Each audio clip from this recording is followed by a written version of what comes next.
Put that over there. Here we go.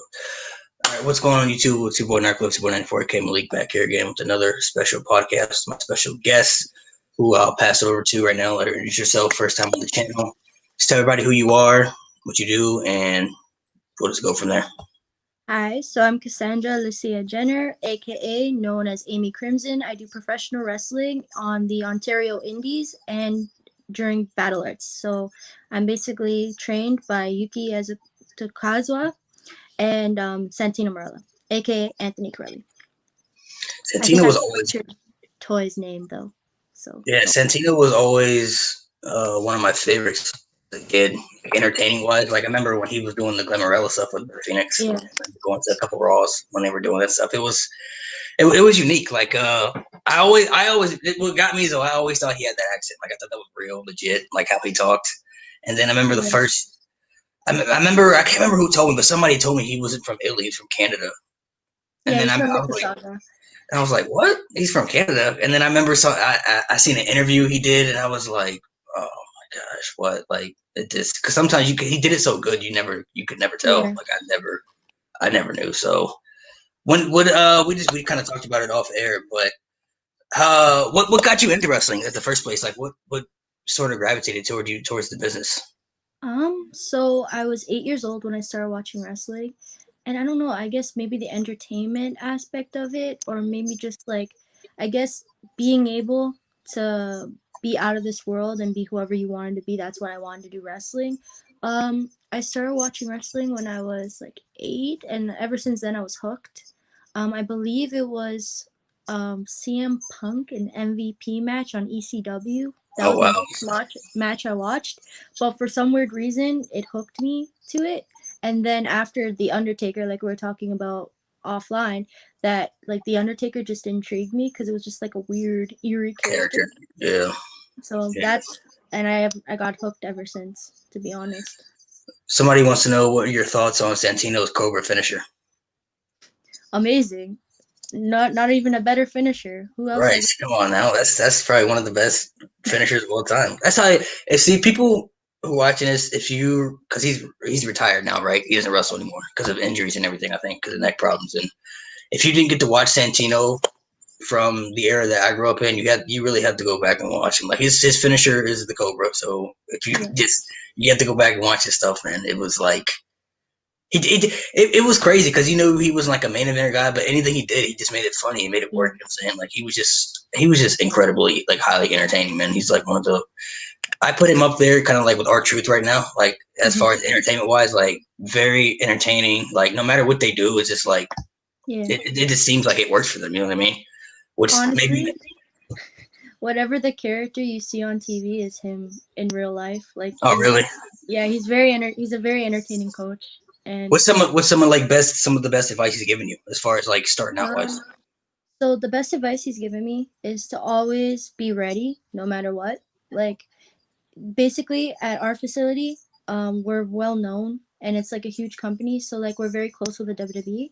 So it's like anyone can walk in at any time. So we always said be ready and always look the best. Like you always have to look $1,000,000 because you won't make it if you don't look like $1,000,000.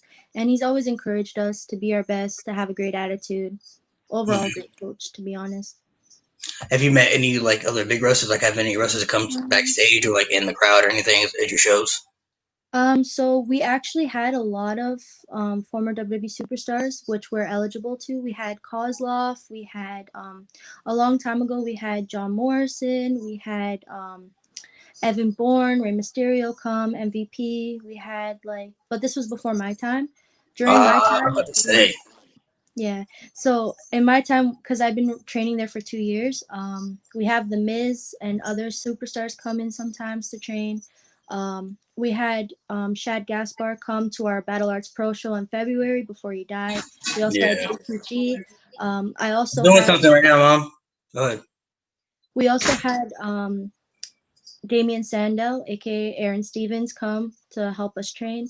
And we also had like lots of like people come and give us advice and stuff, like Rip Rogers, Daryl Shamal, which is a WWE ref. Like we all have like these connections, but it's amazing and it's a great advice when you're starting. Yeah, So because I figured him being in the WWE, he probably got good connections throughout the industry and the business and everything. So that's pretty cool, man. That they've had Mysterio and all these people come down because I'm We sure also he's have like, sorry, but we no. also have good connections with Impact Wrestling because Scott Demore comes in and out of our facility because he's good friends with Anthony. And then we also have like Destiny putting on shows and Revolution, which I'm signed to, and stuff like that. It's like it's just an amazing experience that like it's great opportunities for someone who's starting out because you basically get to branch off into different companies and you get to be known. Yeah, come on. I'm doing something right now. I just said that I'm doing a podcast, so I'm like, I don't know what y'all need, but I can't go right now. So anyway, what is some of like like as far as like we talked about advice, but like, are you able to like expand like through other like companies, like like are you able to like work in other places or like are Yeah, you strictly? for sure. So basically, when we consider it green, so like when I was first starting out, I wasn't really able to venture out into different Ontario indie scenes. Right now, I haven't ventured out to any of the US indies, but I've been in a couple like Crossbody, Revolution, Wrestle Junction, and like basically, like it's basically a thing where you can train.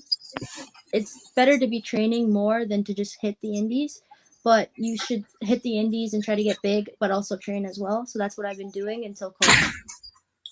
Somebody asked, has he got any other offers from wrestling companies? So have you got any other offers like as far as like where you're at? Right now I main evented with Allison. Well, the biggest opportunity I had before COVID-19 was when I main evented Revolution. It's an all women's promotion with Allison Kay and Rebel and Casey Spinelli. Those are huge women that like are veterans. So like only been wrestling for 2 years. They've been wrestling for way more than I Yeah. have. So it was a great opportunity, and that was really mainly the biggest opportunity I had. Some other companies, I was like Hamilton Pro Wrestling and stuff like that, and like other companies that I was supposed to help out or like work, but then COVID happened, so I canceled the booking. So Okay, I got you. I got you. Well, that's cool that they give you opportunities to expand like other companies.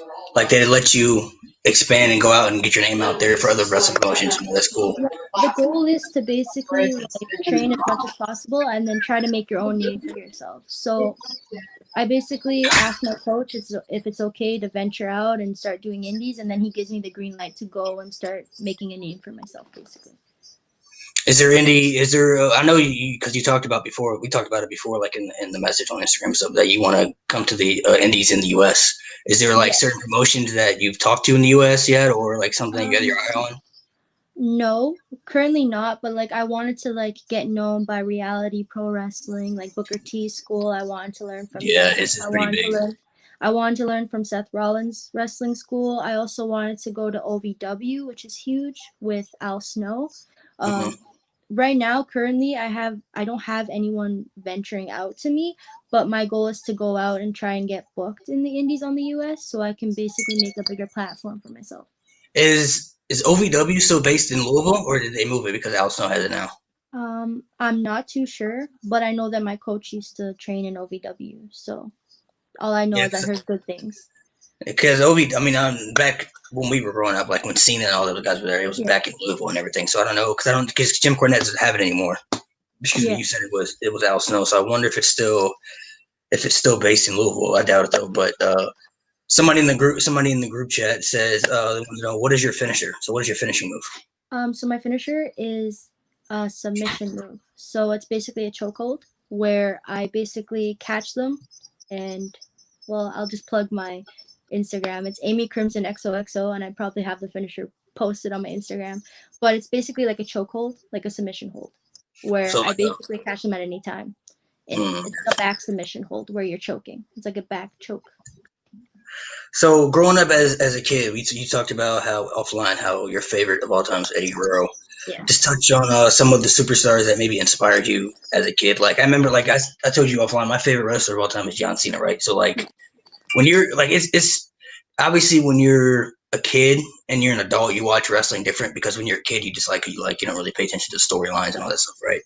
So as a kid, like to me, like John Cena was like Superman. Like Yeah. I thought I like vicariously lived through this guy when he was fighting his matches. Like when he won, I felt like everybody won. You know what I'm saying? Like we Yeah. all celebrated together. So like, who were some of the wrestlers that maybe like you felt something like you just regret? Like, man, that's my guy. That's my girl.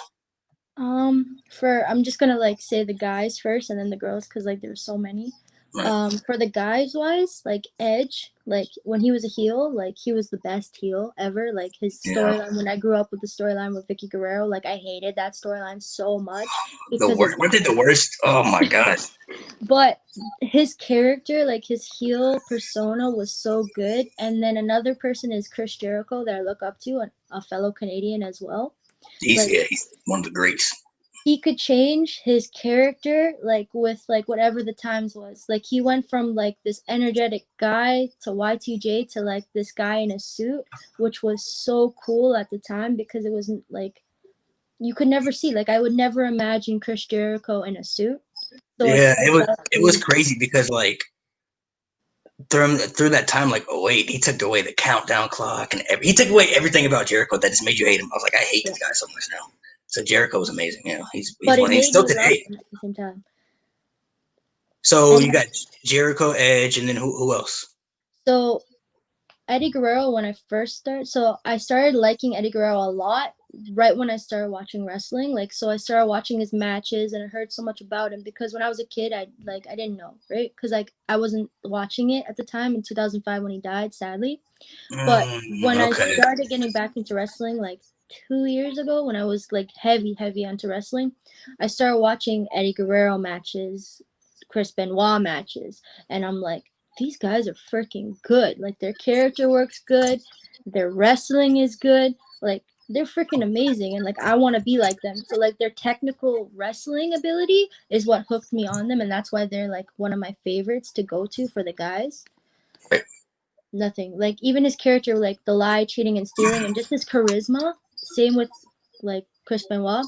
Yeah. Amazing. That's why I was See, I was giving an ask. You didn't watch Eddie back in '05 because he turned heel around that time, yeah, like against Rey Mysterio when they did the whole custody of Dominic and everything, all that stuff. But yeah, that like that was like one of the first times that like really because I loved Eddie Guerrero, right? And then he turned heel, and I remember when he turned heel, Rey Mysterio was like my 8-year-old self was like destroyed inside. Like I was like I couldn't believe he did this, and he was one of the best heels ever too, man. Eddie Guerrero was one of the best, one of the greats.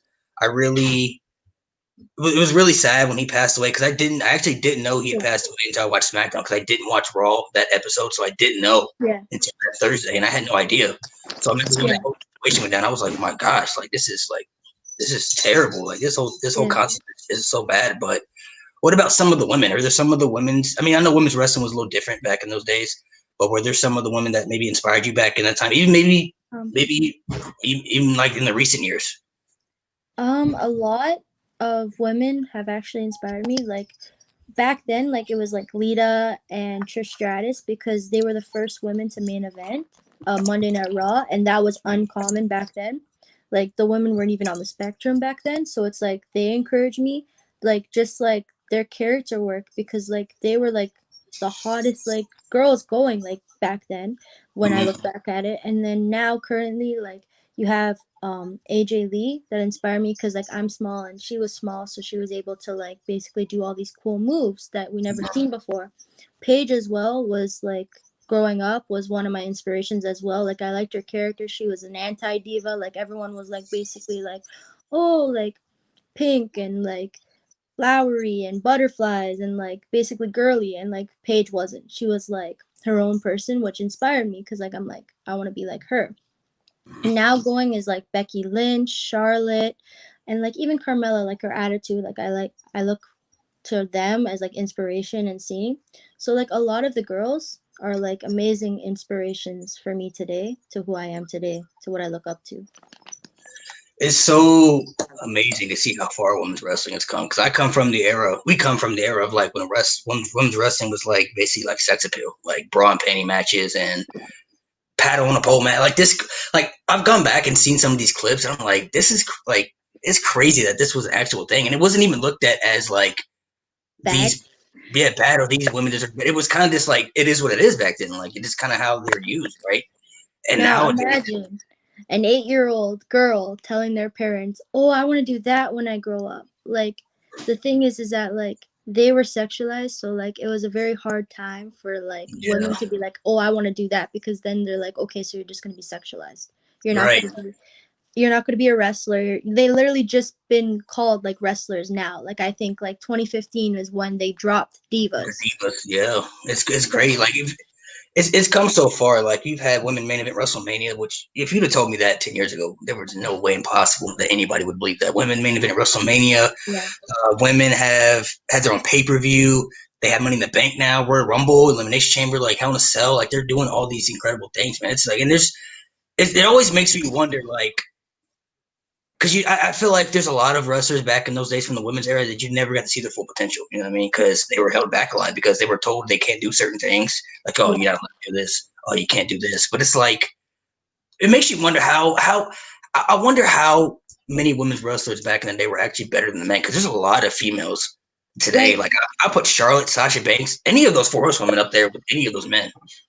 look at it, like you had like so many flexible women like Melina, you had Beth Phoenix that was a powerhouse, you had Michelle McCool with her athleticism, Kelly had her athleticism, but we didn't get to see their full potential. Nikki Bella, Brie Bella, they all had athleticism. So it's like I feel like if they were given more spotlight, then the women's revolution would have happened a long time ago, to be honest, in my opinion. You ever experienced anything like that? Like maybe somebody telling like you can't do this or anything like that? Have you ever experienced? Are they just like are they open to letting you guys do what you want to do? Honestly, like I've never experienced where like no, you can't do this. Like we're basically open to like basically to our own creativity and stuff. Like Mm-hmm. character wise, everything, like we're given our own green light. You come up with everything that you want to do, and then like we're not really like told no, you can't do this unless like it's storyline based and stuff. So how did you come up with your character? Was that something you came up with, or somebody Um, maybe you and somebody else together, or is that a backstory to that? So that's actually a funny backstory. So I come from Malton, Ontario, like Malton, Mississauga, and Malton doesn't have really a good rep in Mississauga, like as kind of like the ghetto, as my coach Anthony would say. So he Mm. made jokes. So he makes jokes all the time saying I'm gangster when I'm not. So I was having trouble figuring out a character because I was first starting out as a psycho character and a tag team with a girl named Brooklyn. Mm-hmm. And what it just wasn't clicking. Like I wasn't getting to the full potential I thought I needed. So I talked to my coach and I was like, I need to branch off by myself. So we decided he heard me talking a few slang from Malton. And he's like, that's what you need to do, gangster. So he has the joke where I'm from the streets of Malton and that I'm this hood girl that don't give a shit, that Right. like basically owns her shit. And like it was just a funny backstory that I decided I'm like, hell, if he's cracking up and he's laughing and making jokes, then maybe it'll click. And then people think I'm badass, and it just started to click. And then people are like, oh shit, like this chick's cool, this chick's badass. So I'm like, okay, I'm Right. gonna stick with it. And then eventually I ended up winning the Battle Arts Women's Championship with the character, and it actually gave me more opportunities than if I were to be like this weird psycho chick. So was it hard for you to personally connect with the psycho chick? Like, was it hard for you to get into the character? Like, this isn't me. Like, In all honesty, I'm very shy and a quiet kid. So like I've always been that way. So like to basically start yelling and like start pulling my hair and like hitting things, it just didn't connect with me as well. And plus on top of that, I wanted to be like a technical wrestler. Like I just wanted to be my own kind of person. Like I feel like this character now is more genuine than it would be the crazy character. Like it's me but amped up like by 10 more like so were percent. you kind of like Nikki Cross in a kind of way, like from NXT version? It wasn't really like Nikki Cross. It was kind of like just like a psychotic character, I guess. It was like it's hard to say because it was like 2 years ago, but it was just like a character that you're given when you first start out. So like when I first started, I had my match 2 years ago, and I was just thrown in. Like, so I had no character. I literally came up with a name. Like, he's like, okay, you're gonna have your first match. Think of a name, and I'm like, okay, Amy. And he's like, you need a last name. And then, a girl named Bianca, his daughter, we were in the change room, and she's like, okay, I need a last name. And I had crimson lipstick on. And she was just like, oh, Crimson. I'm like, okay, Amy Crimson, done. And I've just been wrestling with that name ever since. And it clicks. It's crazy how some of these people come up with these names. Like, it just, like, you just don't even think about it. It's just like, it's just there. So you just go with it. Like, okay, that's my name. Like, Yeah. let's go with it. Like, so somebody in the chat wants to know, what was your best match that you would say so far in your career? I had a lot. Just name a few. You can name a few. Then if you don't have one, just a few. The best match that I learned the most was with Allison Kay, Casey Spinelli, and Rebel. I learned a lot, and that will help me throughout my career. I would have to say one of my really good matches that I had is with Scarlett Delgado. It was the recent match I had with before COVID-19. It was at our Battle Art show. Another one was multiple matches with Bianca Corelli for the title and stuff. Like, that was an amazing match. Like, we actually like told the story, and it was great. Like, I actually appreciate it. And then also the match that I had to win the championship with Nessa Love, and then my other match with her before that with the title.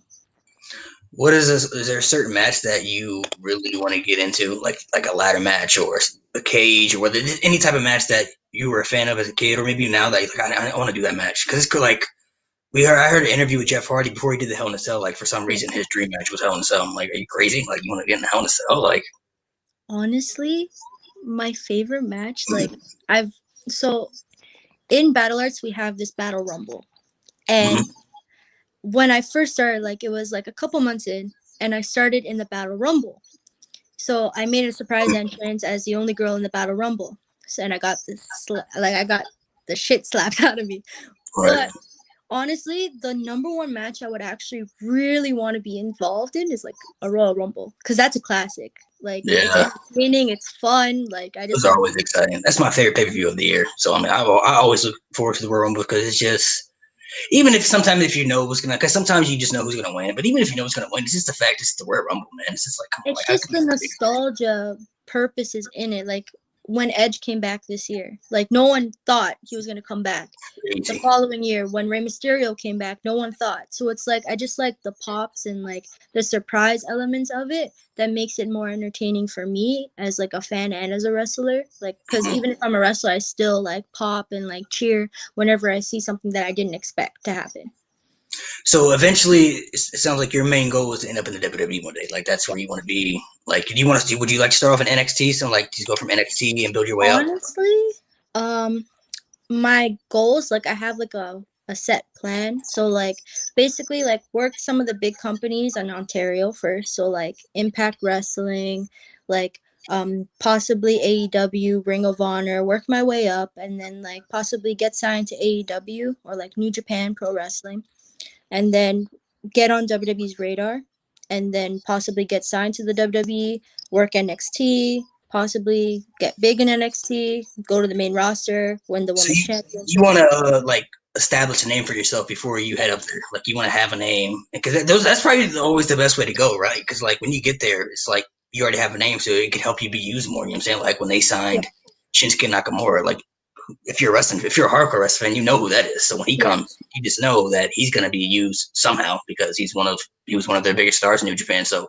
that could always be great, you know. And it could help you keep your name. It could help you keep the things you're doing if they're really into you. Because, you know, say you're doing things you're doing now and you really like it, and say like, you know, WWE reached out to you next year, right? And you're still kind of just fresh new, and it's like, I know we're going to change your whole gimmick and everything. You could be like, oh man, like, I'll do it, but like, I was kind of really, you know, digging what I was doing right now. You know what I mean? So, my man wants to know: would you consider Stardom in Japan? Stardom in Japan? Yeah. Well, the thing is that I really, really wanted to wrestle in Japan. Like, honestly, my goals were like to wrestle in Mexico, in AAW Pro Wrestling, to wrestle in New Japan. Because like my former trainer, Toy, he went back to Japan and opened a Battle Arts Academy there. So like my goal was to basically like train as many places as possible, get my name known in many places, like travel to Germany and wrestle, travel to like the United States and wrestle, and like try to get as many connections as possible so I can basically get bookings and also like learn as much knowledge as possible. So that's mainly what I would love to wrestle in Japan, anywhere. Yeah, I think the four the four best countries outside of the U.S. that have like the biggest fan bases. One of them is Canada, England, Mexico, and Japan. Like those are the four places that I think any wrestler should want to go to just to experience. You know what I mean? Like I feel like especially Japan too. Japan's like one of the really biggest places when it comes to pro wrestling. Like you said, you're somebody just built a battle arts academy down there. They probably have tons of wrestling promotions down there besides New Japan. That's the big one, but they probably have so many. Another question here said, what is your favorite Money in the Bank match? So, what is your favorite Money in the Bank ladder match? Oh, that was I believe it was the first one that Edge won. So, like, watching That's the best one to me, too, man. I always said that. That's the best one. WrestleMania 21 was the best one, the first one. And, like, it just had the most superstars. Like stardom power. Like, yes. A lot of people liked the WrestleMania 24 Money in the Bank ladder match when CM Punk won, which was a good one. But the first one, to me, I don't think anything's better than the first one. Honestly, the part that stands out to me for the WrestleMania 24 match was when Matt Hardy made his debut and basically twisted faded MVP off the ladder. Also, the part where Shelton Benjamin basically flipped into the ladder. Yeah, he always did some great stuff for WrestleMania Money in the Banks. I remember 21 was especially me because I remember when he ran up the ladder and clotheslined Jericho. Like it was because Money in the Bank, you didn't really know what it was then. So that was like the first thing ever, and it had Benoit, Jericho, Christian, Kane, Benjamin, Edge, like all these superstars had a reason to be in the match, and it all made sense to put it together. The first one to me was just I always just thought the first one was the best one to me. I don't know. A lot of people like 24. A lot of people like some of the recent ones too. Like some of the women's ones have been pretty good too. But 21 21 to me was just always the best one to me. I don't know why. It's just I've watched it back so many times. Like, man, this was such a good damn match. Honestly, I kind of got sad when they made it into their own pay-per-view because now they're kind of forcing the Money in the Banks. I kind of liked it when it was in WrestleMania because at WrestleMania that was mostly the matches I would look forward to because it was the most entertaining. Even when they had it in 2010, I think that was the last time they had Money in the Bank at WrestleMania. Yeah. So it's I kind of missed it, but then at the same time, they have a pay-per-view and they do put on good matches, and now the women are available to have the Money in the Bank, so it's not just I'm not really a big fan of the gimmick pay-per-view like Elimination Chamber, Hell in a Cell, Money in the Bank, TLC. Like those matches should be saved for certain occasions. I remember when Elimination Chamber just had this feel to it. You know what I mean? Or Hell in a Cell, that was used for big rivals. You know what I'm saying? To end feuds, stuff like that. If it was say it was Undertaker Edge, right? And it's Undertaker's coming back, it's gonna be in Hell in a Cell, and you're like, oh shit, it's Hell in a Cell, it's about to be violent, it's about to be nasty. Nowadays, it's it's coming, but it just doesn't have that same feel to it. And I wish they would bring back Money in the Bank to WrestleMania, especially now because WrestleMania is so long, and it could open up opportunities for other superstars to not be in the battle royal that you can just put on the card. So I think that, but the only downfall to it is that you probably wouldn't have a women's Money in the Bank. So that's something that people would have to be okay with. But in the long run, though, they did help, help evolve women's wrestling because, like you said, they got Money in the Bank, they got Hell in a Cell, the Chamber, so TLC as well. So I don't really like those gimmicky pay-per-views, but I guess I can understand it. I just kind of wish they were just used for special moments, special occasions. You know what I mean? I just feel like it's based on an entertainment value because they know that these matches basically give off fans excitement. So when fans see those matches, they get excited, so they want to watch. So I feel like maybe that's why they decided to do that, so they get more viewership. But at the end of the day, it's if you're a WWE fan, you're gonna like the content regardless if you like it or not. You're still gonna watch it. Somebody else in the chat wants to know best Undertaker WrestleMania match. For sure, Shawn Michaels, 25. Yeah, WrestleMania 25, yeah, that's in top set. 25 and 26? All 25 has to be the greatest match I think I've ever seen with my eyes. To me, I think 26, obviously, 26 had a better storytelling than 25 did because it was the Street versus Career. The Street versus Career storyline is my favorite storyline of all time, by the way. Just so you know, that shit was so insane. I remember how I felt going to that WrestleMania. I didn't know who was going to win that match. Didn't know Shawn Michaels was losing. Didn't know Undertaker was going to win. It was driving me crazy. The anticipation of waiting week, oh man, got 2 weeks left. Honestly, oh man. I'm so sad. I've never been to a WrestleMania. They've only been I think once or a couple times. But in Canada, they've been twice. They were at WrestleMania 6 and WrestleMania 18 in Canada. Yeah, and I They was need in to the go same. back to Canada. They should bring a WrestleMania, especially how WrestleMania is so big now. They should consider going back there because I've never been to WrestleMania either. So I like 25. I think would be Undertaker's best WrestleMania match, but to me, 28, the Hell in a Cell match Triple H, that's second to me. Oh, Like, that was a good one. that one was so incredible, man. The storytelling with that one was too incredible, but the whole concept of that match for it to be one end of an era, and it was like Yeah.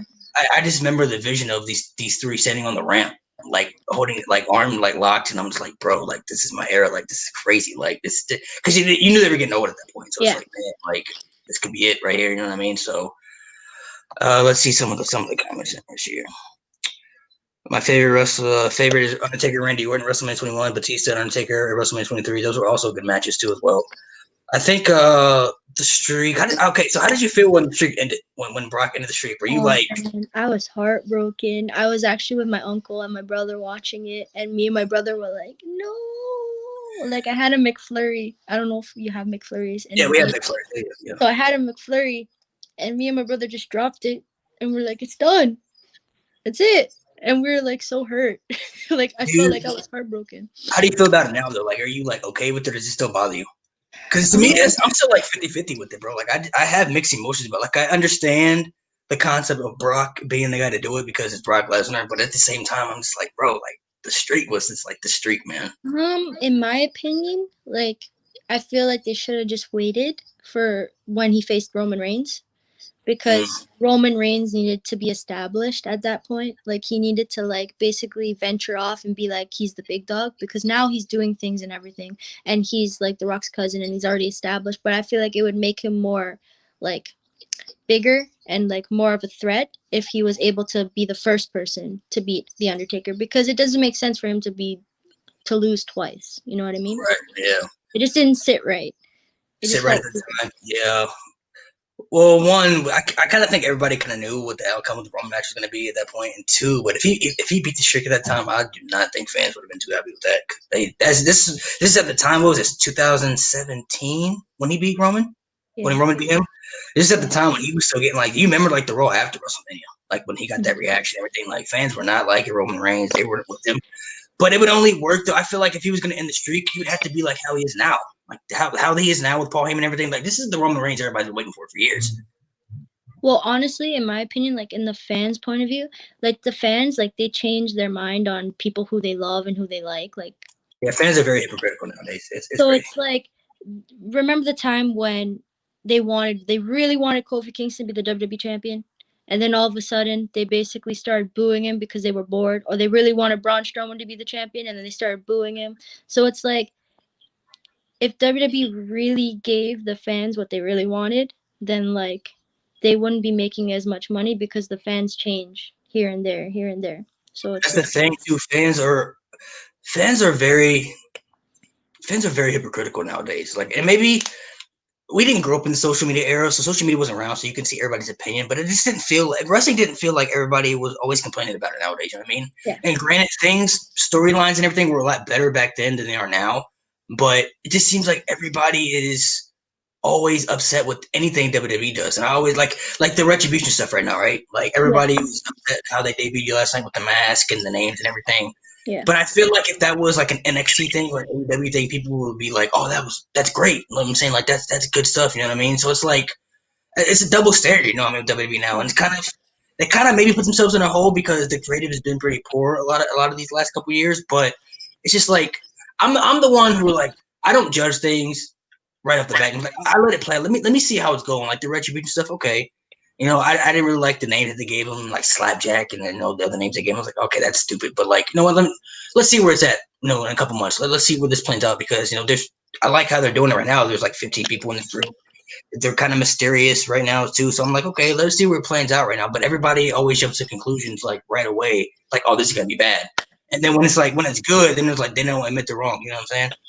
Now, there's a difference between when we were watching wrestling compared to now. Like when we were watching wrestling back then, we didn't have basically spoilers and we didn't have people basically exposing all of the stuff they're going to do because Yeah. majority of the reasons why fans aren't happy and stuff is because people are spoiling the news, or like returns are getting spoiled. So you can go Yeah. on Twitter and they'll announce, hey, so and so is coming to Raw, or hey, this and that. Because before there was a nostalgic value of when somebody would return, we'd be like, oh my god.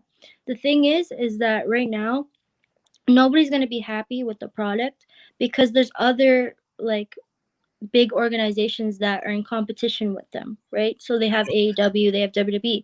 So right now they're kind of trying to figure out like what's going to happen, because right now you could say like they did change the product, because a couple of years ago it was like PG, now it's like Raw Underground, it's getting a little more edgier because their competition is edgier. So they kind of have to get into that little groove of like, okay, remember when it was like the 80s and the Attitude Era started?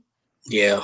And Like, then like gimmicky stuff like in the mid-90s was terrible, like so bad. And then they changed it it up. was very gimmicky, and then Stone Cold and The Rock came in and they changed it because they had basically WCW as a competition, so they basically did the Monday Night Wars. Now then you have the Ruthless Aggression Era, which was one of the best eras of wrestling because it was the most entertaining, and then they moved into, after Benoit died, they moved into the PG era, which have been an era. Now they're trying to get into a different kind of era, so it's like I feel like WWE is just trying to go with the times, because if you really think about it, not a lot of people watch TV anymore. So it's like they're kind of like struggling with the ratings. So that's why I feel like maybe the content is like the way it is. But like at the end of the day, I'm a WWE guy for life. I love their product. They're the only wrestling product like majority I watch.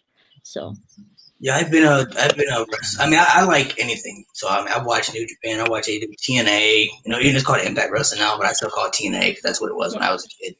I watch pretty much anything, but I've kind of fallen out of love with WWE a little bit because I understand like some of these fans are like asking like it needs to go back to the Attitude Era, to this era, but like fans have to understand it can never be that again, because one, the world is completely different from what it was back then, and there's a lot of things that they did back then that you could not do on TV. Like you couldn't do remember when Edge and Lita had a live section? Like you couldn't do that on TV nowadays. First, like if they did that, it would be like one, fans would be ripping WWE because they'd be like, you're shaming this woman for putting her in this position to have a sex celebration on TV. You know what I mean? This is like corny.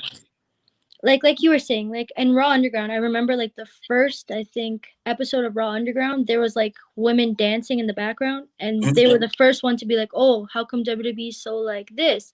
But they want to basically do women's revolution, everything, but they're having women in the background dancing. So it's like, again, at the end of the day, it's like people are going to complain, and if WWE gives them what they want, they're still going to have something to complain about. So that's the problem. The generation that we live in, a lot of people complain no matter what they get. So it's like that 5-star match with Randy Orton, like the greatest match ever. That was a really good match, but Great match.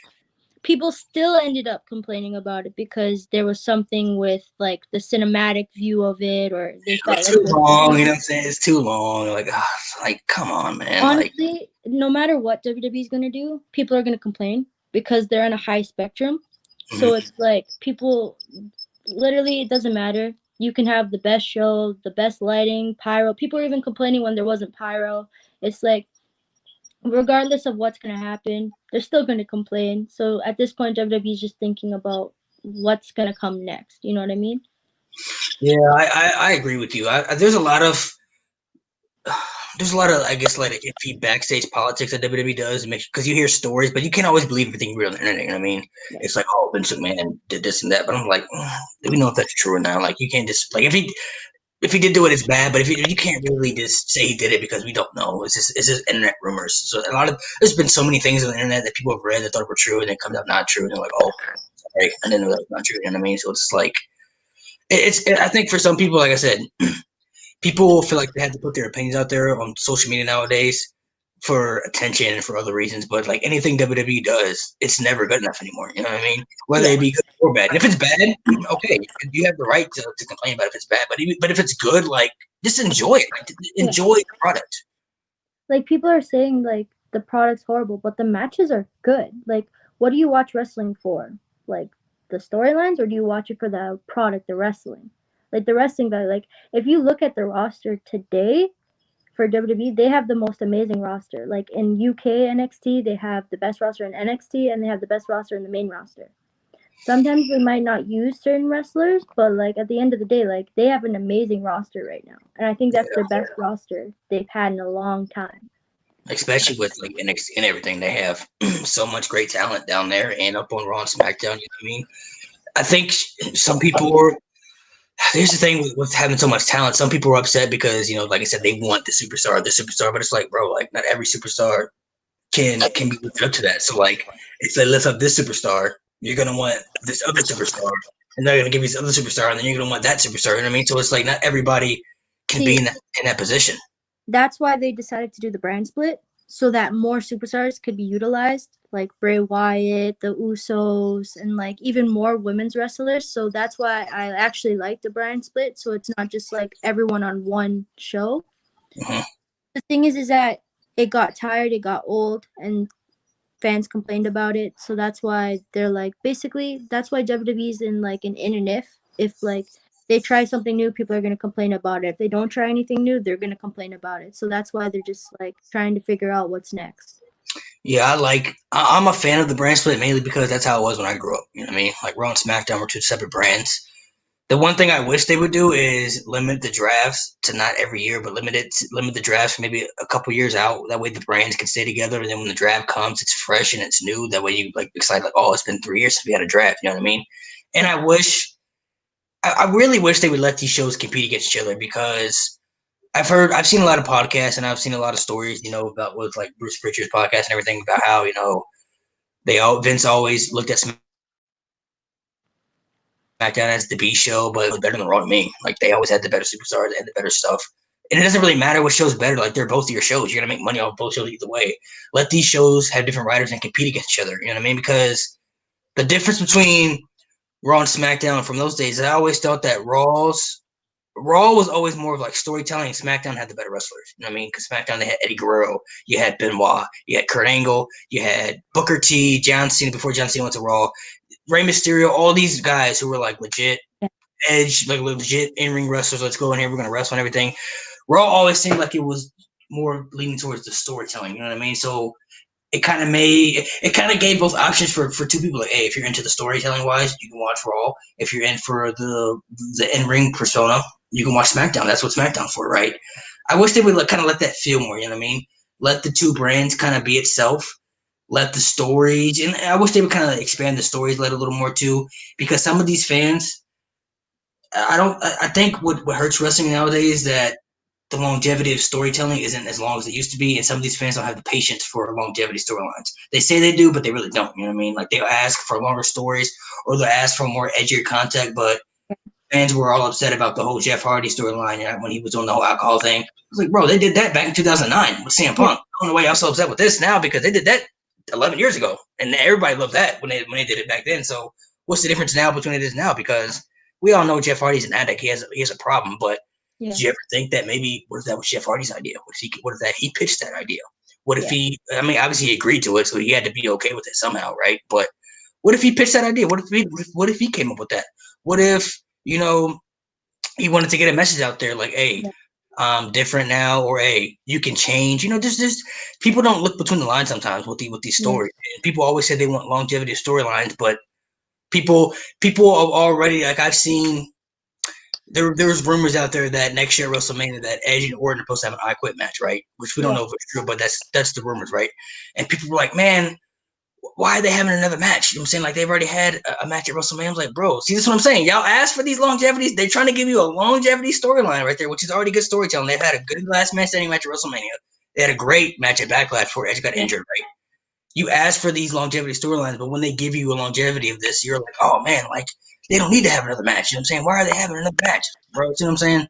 This is why. This is why it comes to where the fans sometimes don't know what they want. Right. They think they know what they want, and then they get angry when WWE wants to do their own thing based on like merchandise value and stuff like that. Mm-hmm. Somebody in the chat wants to know if they do an AEW versus WWE like the Alliance version. Do you think it could be cool, or like do you think it could be a thing? I feel like it would be way better than like how the Alliance happened, because when looking back, like it kind of flopped back then. Yeah, they didn't have like superstars that was supposed to be there. But I feel like the superstars that they have now, like look at all the AEW talent. Like they have Kenny Omega, they have the Jackson Twins, they have like the Young Bucks, they have like all these star power for AEW, which makes them a competition. Mhm. They have Chris Jericho, and they have like Orange Cassidy and stuff like that, big names. And then WWE has Shinsuke Nakamura, AJ Styles, Finn Balor, Adam Cole. It's all like fantasy booking. Like all these fans want to see them eventually face one another. So I feel like it'd be gold, to be honest. Yeah, I would love to see that, but I don't. The WWE is not going to allow that. I don't think because I don't think they. It's like sometimes they don't want to acknowledge other companies. You know what I mean? Yeah. So I don't think that they will allow it. Now AEW I think will be open to doing stuff like they've already brought in people Yeah. like NWA, like Thunder Rosa from NWA. They obviously have history with New Japan, so they know they could see them doing stuff with New Japan. So we got another question. He said, "I get a question. Who do you think is going to be the AEW champion? Do you think it'll be Matt Riddle? Who do you think is going to be the AEW championship?" Okay, AEW. well, yeah, well, they said Matt Riddle or Kurt Angle, but Kurt Angle and Matt Riddle aren't in AEW. They're in WWE. Well, Kurt Angle's not in WWE anymore, I don't think, but Matt Riddle's WWE. So, Right now.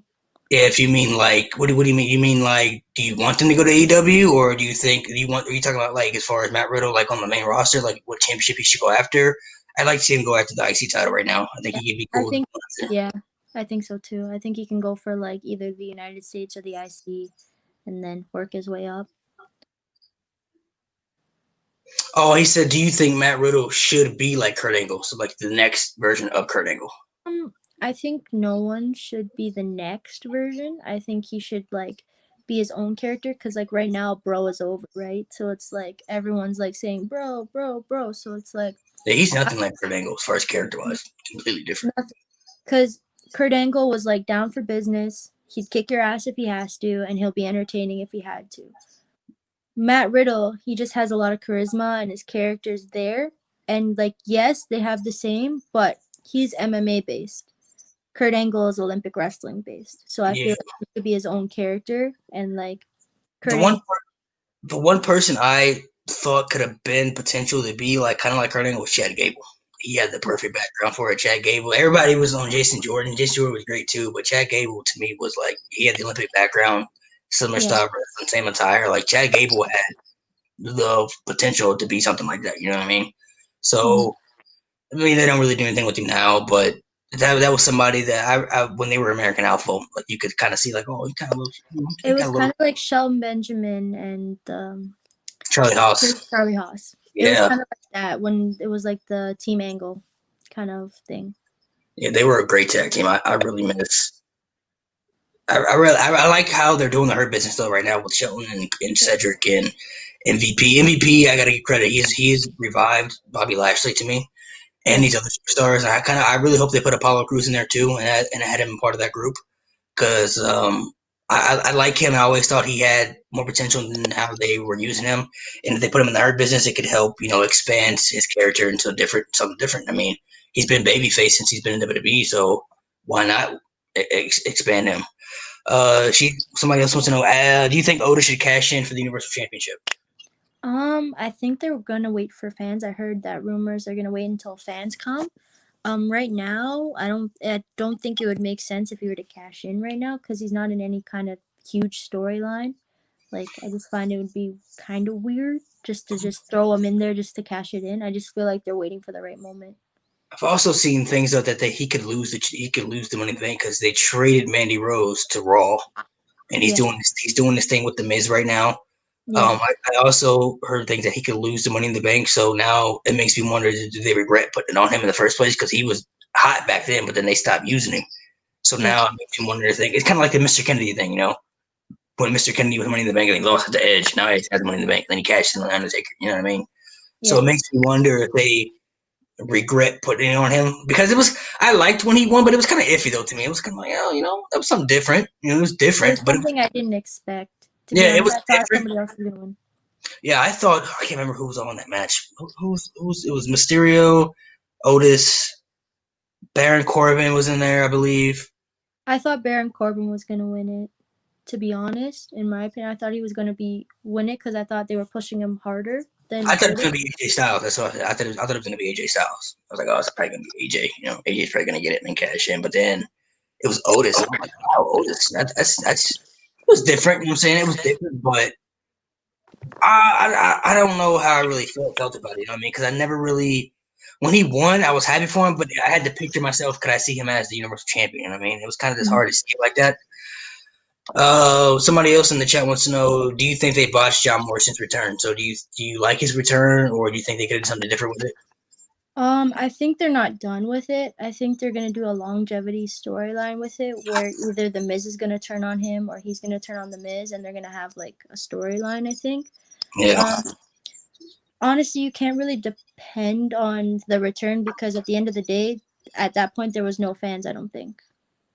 No, he was back. I think he was because he was in the Royal Rumble when like Lesnar like threw him out in like 5 seconds. So he was in the Rumble. But I think I don't know. I guess fans, you know how fans are. They probably wanted something different when he came back. You know what I mean? But it's like, what was he gonna do? You know what I'm saying? Like him and the Miz already have history, so put them as a team together. Like doubt they were gonna put the WWE title or anything on him. The thing is that you have to think about it this way. He hasn't been here for years, so you're thinking about which kind of storylines were the biggest storylines that they were part of because him and John Morrison, like the Miz and John Morrison, were a big tag team back in like 2008, and they were like the biggest heel tag team. And if you really think about it, they really needed heel tag teams at the moment. Cause like who did they have really? The Usos and the New Day, and then they had Carl Anderson and Luke Gallows, and then they had Scott Dawson, you know what I mean, and Yeah. his partner. So it's like you have to really think about the value of the tag team division. So that's probably why they put them together because they needed heel tag teams at the moment. We'll take one more question here. Somebody else wants to know thoughts on Dominic Mysterio. Dominic and Mysterio. Oh, I loved Rey Mysterio since I was a kid, and the fact that watching back like Dominic in 2005 with the storyline versus Eddie Guerrero for like the kid, him being not being his kid, and then like for him to actually make his debut at SummerSlam, like I actually was happy for Dominic. Like I actually like the storyline, to be honest, Yeah. and I actually like whatever they're doing. I think it's the most entertaining thing to me on Raw. Yeah, the story they're doing right now with the Mysterio family is incredible to me. Like I love it. I think the two biggest stars that have stood out since the pandemic have definitely been Randy Orton and Seth Rollins as far as anybody else. But those and Sasha Banks and Bailey too, because they were doing some really good stuff together before they split them up. But the Messiah gimmick, the best thing Seth Rollins has done to me and forever. Like this is such an incredible thing. Um, and then Randy Orton kind of giving me like 2009 Randy Orton vibes all over again. Like he's kicking people in the head, and he's losing his mind. So before we close out, give me some of your some of your dream matches or future opponents that you want to work with in the future that you would love to do a program with. Honestly, I don't know if like by the time I reach WWE or like if I ever reach WWE, like Trish Stratus is one of them. Becky Lynch, Charlotte, Sasha Banks for sure, and even Bailey. Those are like my dream matches, and even Lita maybe. Yeah, yeah. Hopefully they can convince those two to come out of retirement. You know what I mean? For those matches, they've kind of come out of retirement for those big matches. You know what I'm saying? But it has to be like a big superstars money thing. You know what I mean? So it has to benefit them as well. You know what I mean? So that's definitely something that would be dope. You know what I mean? I think Yeah. Sasha Banks to me is so incredible. So she was undervalued. She was undervalued for a minute when she was on that main roster. Like I was like, bro, they're not doing nothing with her. Like you have something great with her, and yeah, just not doing nothing with her, man. Charlotte has always been great. You know, people want to crap on her because of her last name. But I'm like, bro, it's one thing to be in the business and have a huge family legacy. But if you can't live up to that and you're terrible, that's different. But she's really good. So it's like, it's hard to I think she was like I think she's one of the most athletic like women today, other than Naomi. Like they're really athletic. for sure, yeah.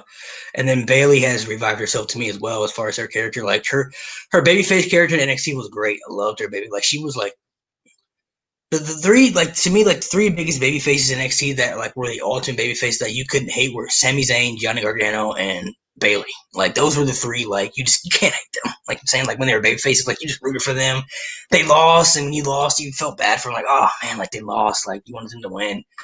But it was time for her to change something different. You know what I mean? Her babyface character was getting a little stale to me. Yeah. And then she's the heel thing, and her heel persona has been great. And I loved how she's really into it. It's really good to see how far, and it can open other aspects for her. Like it can show how she's good at babyface, she's good at heel. She can pretty much do both now. So if she wants to go back to babyface, she can do it at some point. She can play the heel role very well. And then Becky has skyrocketed to a different planet at this point. I mean, since the man gimmick, that whole man gimmick thing took her off to levels like it was crazy to see how the year before she was on the pre-show of WrestleMania, and then next year she's in the main event. Like it skyrocketed her to the top, man. And I think, you know what I mean? You never know what's going to happen within a year's time. Like you could be at the bottom and then say they want to push you and then you skyrocket. So it's like, it's basically depending on how hard you're going to work and if like you want to get pushed and if they see something in you, to be honest. yeah, and I gotta give a lot of the credit to Ronda Rousey too, man. Her coming in was big for the women's division, and I really wish they would have just did her and Ronda at WrestleMania. You know, I understand why they added Charlotte to it. It was cool, triple threat, but that match itself was just like I kind of hope they still. I kind of hope they still do that. You know, whenever Becky has her baby and she decides to come back, and if Ronda decides to come back, I think that's the match instant that needs to happen, like right from the get go, because that's like just you need to make it happen. We didn't get to see. They were supposed to happen twice. We didn't get to see it at Survivor Series because she broke her nose. So then we got the match with Charlotte, which was an incredible match, and then we got the triple threat at WrestleMania, which was okay. You know, wasn't bad, but I think the one-on-one match is something that everybody really wants to see. You know what I mean? Like people really want. I think people are really into that too. Like they're really excited for that. You got great reaction from it. So, let's see. Any more questions in here? Last question. It says, "What is your favorite brand? Raw, SmackDown, or NXT? NXT is included too."